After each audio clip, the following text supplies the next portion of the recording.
Se un'azienda avesse un calo di vendita a doppia cifra, se avesse quasi tutti i marchi in crisi, se dovesse licenziare 2000 persone circa, se dovesse spiegare agli azionisti che serviranno grossi tagli, se in pista non vincesse niente da parecchio tempo nonostante milioni spesi e dovesse chiudere 2 marchi in 3 classi, se avesse una fuga di tecnici e il suo campione dicesse di voler andare in sede per capire cosa succede, voi direste che è in crisi oppure no? KTM Pirer Mobility taglia persino il fuoristrada, che è quello che le dà da mangiare, non sta accontentando i suoi partner asiatici come CF Moto e ha migliaia di moto invendute con una rete vendita problematica e a causa crisi di liquidità non ha soldi da dare ai russi di MV.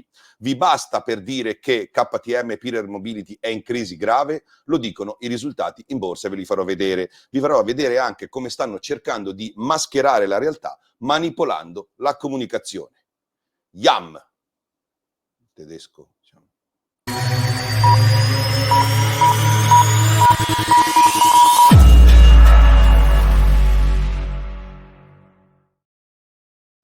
Ciao da Mr. Helmet. Non si può dire che io sia un hater di KTM perché la faccenda, le vicende della casa austriaca le ho seguite tutte, le ho prese a cuore e ho esaltato le gesta quando veramente è sembrata poter comprare e dominare tutto, sistemando anche parecchie situazioni gravi, come nel caso di MV Agusta. Su MV Agusta e tutta l'operazione sono stato un grandissimo tifoso.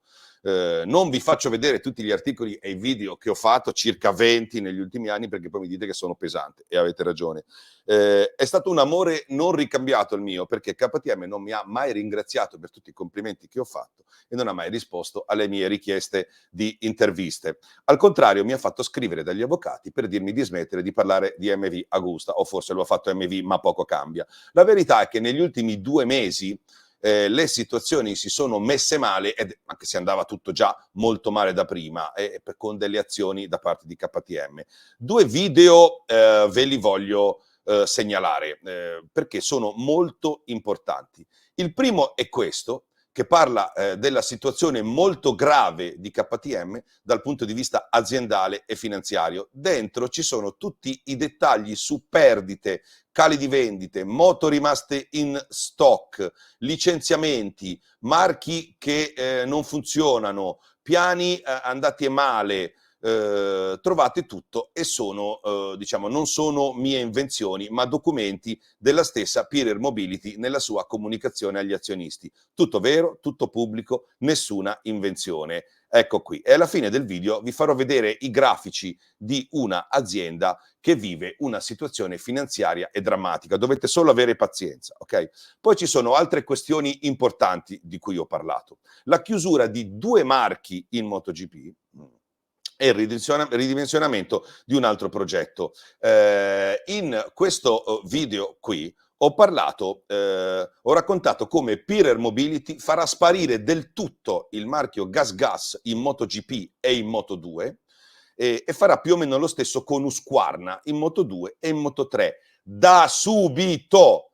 E il progetto MV Agusta MotoGP, che sarebbe dovuto nascere come un progetto autonomo con motore KTM ma telaio e ciclistica diversa, diventerà probabilmente una GasGas con i colori di Varese e salterà l'eventuale collaborazione con chi gli avrebbe potuto curare questo progetto. Io avevo parlato di Boscoscuro, ok?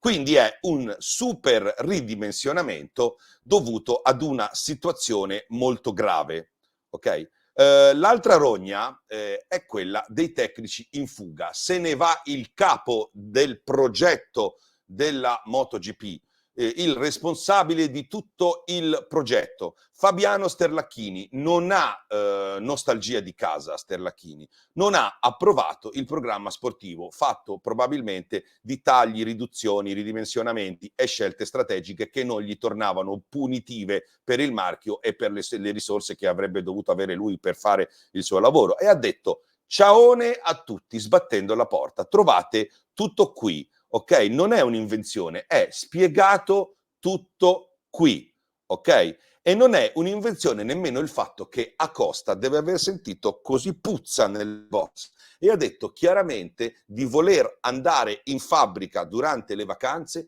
per capire quali sono i problemi di KTM e risolverli. Non al reparto corse, no, non solo, proprio in azienda non è uguale. Avete mai sentito voi un pilota recentemente fare dichiarazioni simili? Oh, il ragazzo ha 20 anni e ha capito. Chi lo sa che mega scazzi ha visto intorno a lui, inclusa la fuga di Sterlacchini e chissà chi altro. Non ce l'ho un video, vi basta cercare Acosta chiede spiegazioni a KTM su Google. Trovate un sacco di roba non scritta da me. Ok? Attenzione a questo rumor che vi do.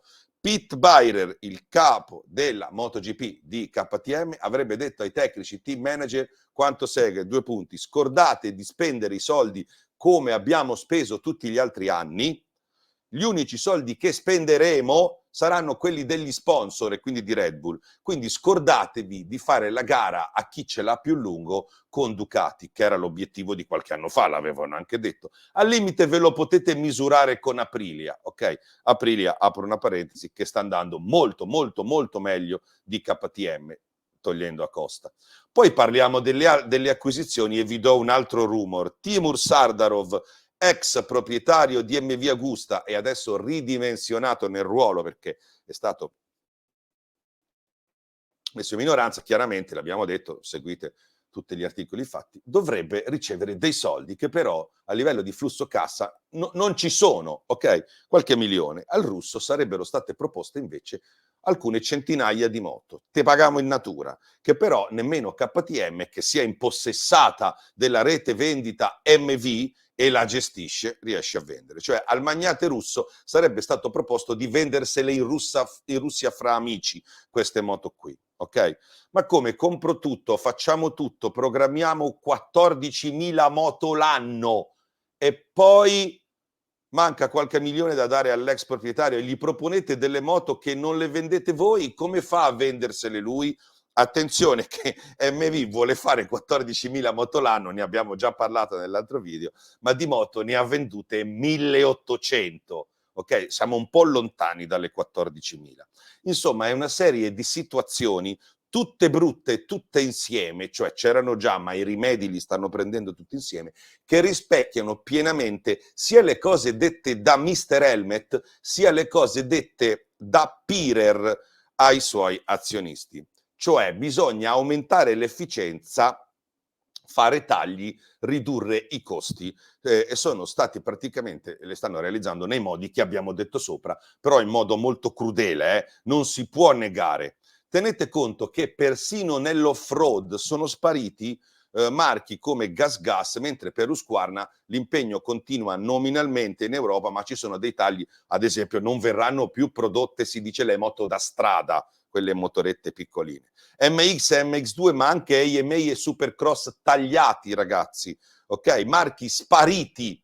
Ragazzi, il mercato americano era per KTM molto importante. Quando tagli su quello su cui dovresti eccellere, vuol dire che la situazione è grave, ok? Ma nessuno dice niente. O meglio, il nuovo trend non è quello di negare le cose, perché i buchi finanziari e le moto invendute non le puoi negare, come fai? Quanto quello di rinominare le cose, addolcire le cose, cambiare punto di vista e lo scenario, insomma, prendere un pezzo di una cosa, tirarla fuori e parlare di quella. Questa cosa in comunicazione, per chi ha studiato, ha un nome e si chiama framing. Raccontare le cose facendo framing vuol dire prendere lo stesso contenuto e presentarlo con una diversa prospettiva per fare in modo che sia interpretato in modo diverso dall'interlocutore, nel modo che vuoi tu, dall'interlocutore che probabilmente spesso è ben disposto, no?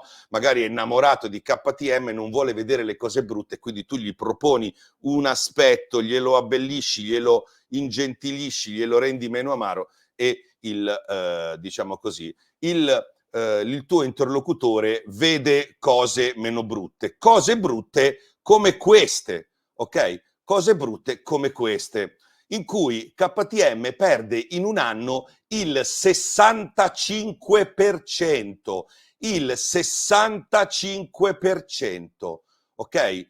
Non mi sembra poco il 65%. diciamo, con dati finanziari che secondo me sono brutti, ovvero sono tutti dati negativi, negativissimi, ok? Questi sono i dati finanziari presi singolarmente dell'ultimo anno, ad eccezione del costo del venduto che è migliorato un po', quindi si è fatto effettivamente quel saving che si voleva fare. Ma tenete conto che KTM, Pirer Mobility, ma insomma il gruppo, questi risultati brutti ce li ha giorno per giorno. Qui perde 1,5 punti al giorno.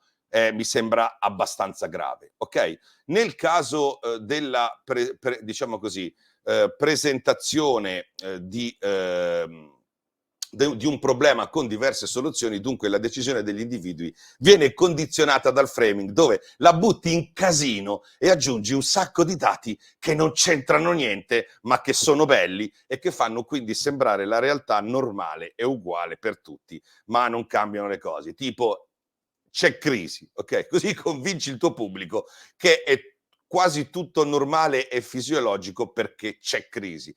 Ci sarà anche crisi, ma se perdi tu guadagna qualcun altro, non si venderanno più le moto, ma comunque tu sei nei guai, non puoi dire, no? Non serve leggere Goffman e quell'altro, come si chiama?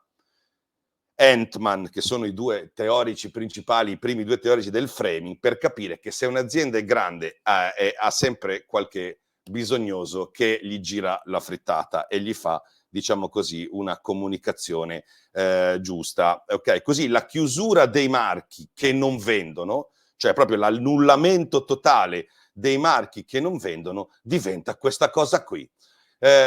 Trunkenpolz, Pirer Mobility, KTM, vendere è una società assurda. A causa dell'ambiente economico abbiamo deciso di concentrare tutti i marchi in base alla situazione economica mondiale. Per questo motivo in futuro non parteciperemo a tutti i tipi di serie e campionati con tutti e tre i nostri marchi. Cioè, c'è crisi, ma tu stai chiudendo, stai annullando completamente dei marchi. Ci sarà crisi, ma tu non vendi delle moto. Cioè ci sono dei marchi che proprio non funzionano, ok? È così che i risultati, diciamo, indecenti di CF Moto sul mercato, vi ricordo 2502 tipo moto vendute e sono motorette che costano poco, evidentemente troppo per quello che valgono, ma comunque poco, e secondo me non sono neanche male rispetto a KTM. CF Moto potrebbe conquistare il primo titolo mondiale di motociclismo per la Cina. Cioè, ragazzi, vi rendete conto? Cioè, è così che il cambio di idea, no? Cioè, ti fa far sembrare una roba fighissima che vincono un mondiale. Cazzo, ma quelle sono KTM, sono tutte Moto 3 e sono KTM, sono le moto cinesi che KTM dovrebbe vendere in Europa per conto dei cinesi che gli producono i pezzi e i motori e tutto quanto, tanto che le KTM sono cinesi, ma non riesce nemmeno a venderli. Diventa tutta questa roba qua terrificante, perché 2500 CF Moto è un risultato terrificante, diventa la ficata, la possibilità di vincere un mondiale come i cinesi per primi. Ok? Va bene. Cove è un'azienda cinese che schiera una moto cinese, non questa roba qua. Ok? Ed è anche così che poi il cambio di idea di far produrre a Boscoscuro i telai per la Moto 2 per andare contro la Calex e magari anche i telai per MV, questo lo dico io, ma era nell'aria, era un rumor, diciamo, per fare un MV con motore KTM e telai di qualcun altro, siccome non hai soldi, diventa una notizia al contrario, cioè KTM respinge la proposta di Boscoscuro, cioè viene rovesciato il punto di vista. Boscoscuro sperava, no? Sperava, invece no, invece le cose sono diverse. Anche io spero se tu mi proponi qualcosa, ma se poi tu cambi idea tu, non è che respingi la mia proposta. Se tu mi chiedi di venire a lavorare con me e poi dopo dici no, non ti voglio più, non sono io che ti ho proposto, sei tu che poi hai cambiato idea. Pubblicamente KTM, ricordiamocelo, aveva detto che voleva collaborare con Boscoscuro, però dopo stranamente Gunther Wiesinger, ex direttore di Speedweek, sito di KTM e Red Bull, austriaco, che è sempre stato, ok, sito vicino, molto vicino, sotto, diciamo, a KTM Red Bull, scrive così: ok? Nessun telaio, nessun accordo, ma il colmo, ve lo voglio dire, il colmo lo si raggiunge qui. Cioè, guardate, perché veramente questo è il colmo. Pirelli Mobility taglia i marchi Husqvarna e GasGas del motomondiale. Ecco perché. Ecco perché.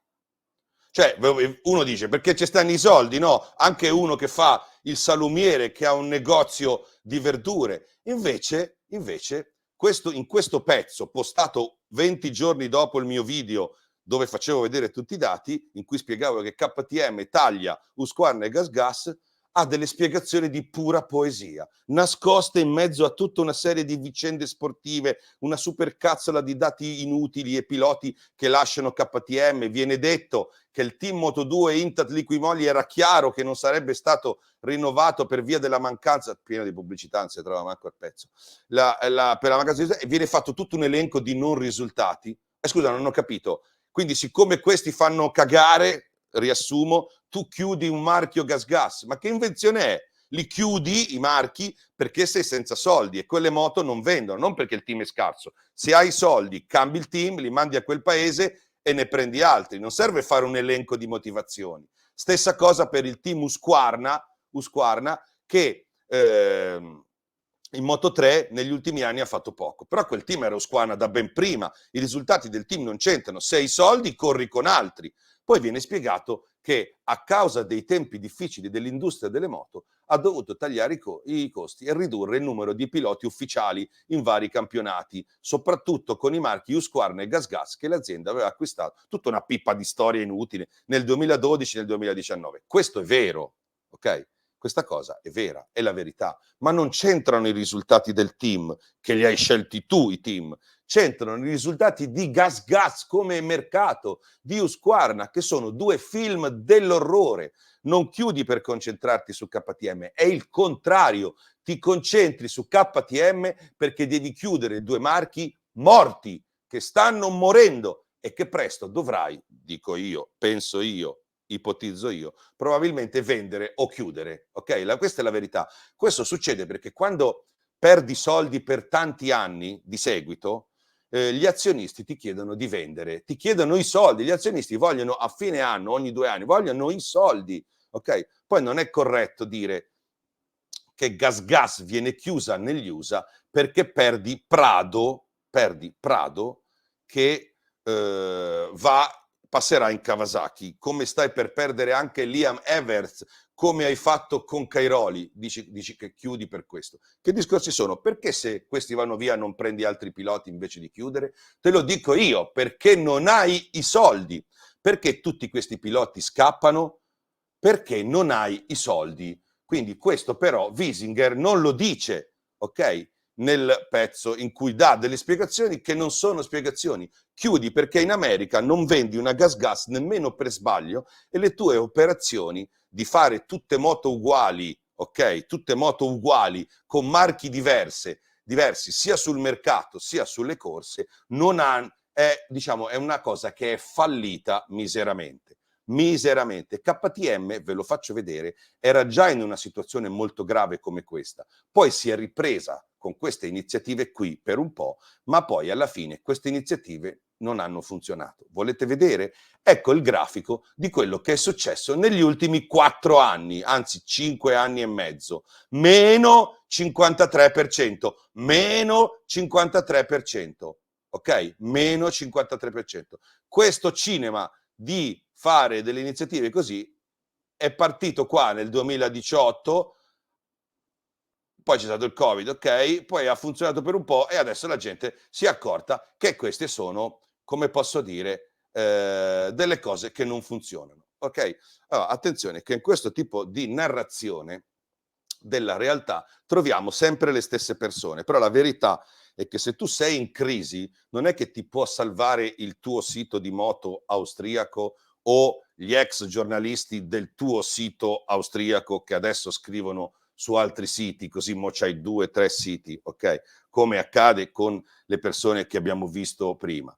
Cioè, no, siti di proprietà di Red Bull sponsorizzati, molto sponsorizzati, austriaci, di KTM, con i soliti giornalisti che sanno tutto di KTM perché glielo dice, ma guarda caso sanno tutto e pubblicano le cose quando glielo dice, perché su MB sono arrivati persino dopo Mr. Helmet, ok? Non ti salvi così e non ti salvi nemmeno facendoti fare questi articoli da siti amici dove parli di risultati grandi, perché poi la verità è che la gente queste cose le legge e si ricorda delle brutte esperienze che ha avuto con le moto tue, di come è stata trattata nelle concessionarie, dei prezzi che ha pagato per avere moto cinesi scadenti a prezzo europeo.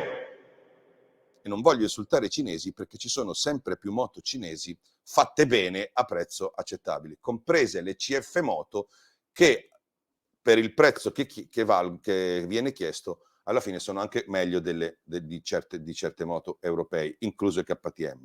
La interpretazione delle news funziona con la comunicazione, la puoi, no, ma la realtà non la puoi cambiare, cioè che sono finiti i soldi e Pirer Mobility rischia di perdere parecchi pezzi, secondo me, ma non lo dice nessuno, anzi guarda caso prima che qualcuno lo dica, perché cazzo, abbiamo visto i grafici, no? Abbiamo visto i grafici così e diranno, ma cazzo, qualcuno lo dirà. Si sono portati avanti anche su questo. Ogni volta che io faccio un articolo, qualche amico di KTM mi risponde indirettamente con la sua, diciamo così, versione, guarda caso, vicina alla casa austriaca, tipo questa.